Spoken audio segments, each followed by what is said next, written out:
Εδώ Πολυτεχνείο. Σας μιλά ο ραδιοφωνικός σταθμός των ελεύθερων αγωνιζομένων φοιτητών, των ελεύθερων αγωνιζομένων Ελλήνων. Μπήκαν τα σίδερα και στη φωτιά.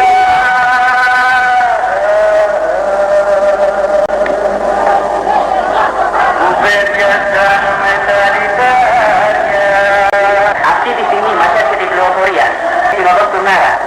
Ο αγώνα μας ξαπλώθηκε σε όλα τα στρώματα του λαού, σε όλους τους δρόμους, στην Αθήνα, στη Θεσσαλονίκη, στην Πάτρα.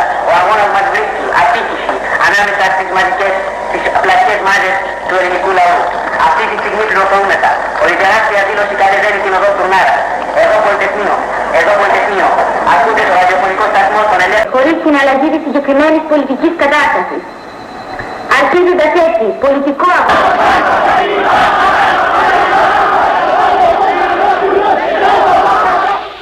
Στη Λεωφόρο Πατησίων και στους γύρω δρόμους έχουν συγκεντρωθεί 40.000 διαδηλωτές. Μια μεγάλη διαδήλωση εργατών που προσπαθεί να διασπάσει το κλειό της αστυνομίας.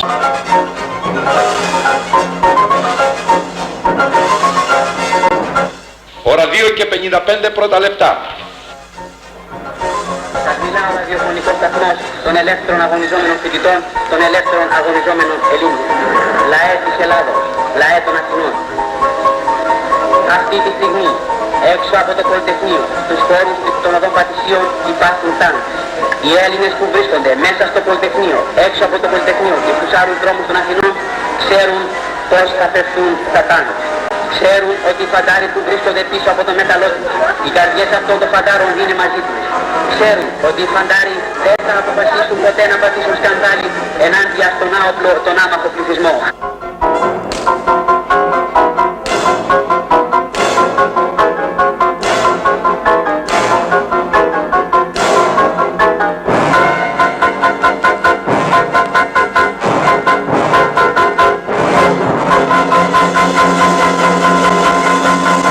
Ζήτω το αδούλητο φρόνημα των Ελλήνων φαντάρων. Ζήτω η δημοκρατία. Κάτω η Χούντα. Κάτω η ξενοκίνητη δικτατορία.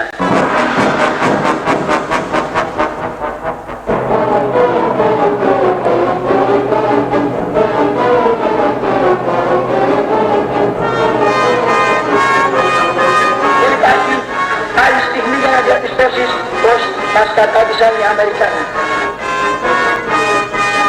Εγώ δεν είμαι. Οι φαντάροι, οι καρδιές των φαντάρων μας είναι μαζί μας.